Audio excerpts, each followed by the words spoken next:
जालनाचे खासदार त्यांनी केंद्रीय मंत्र्यांना हरून आणि काँग्रेसचा तिरंगा झेंडा फडकवला असे कल्याण काळे इथे खासदार आलेले आहेत. त्यांचा सुद्धा सत्कार. आणि अमित भैया तुमचं सुद्धा योगदान आहे. तुम्ही पण पुढे या.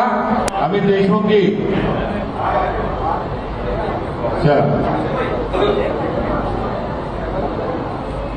तसेच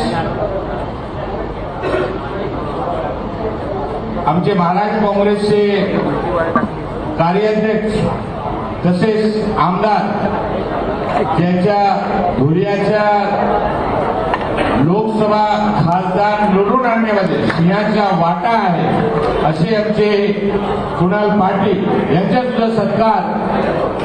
सुद्धा सत्कार करावा अशी मी विनंती करतो. या कुणाल पाटील पुढे या.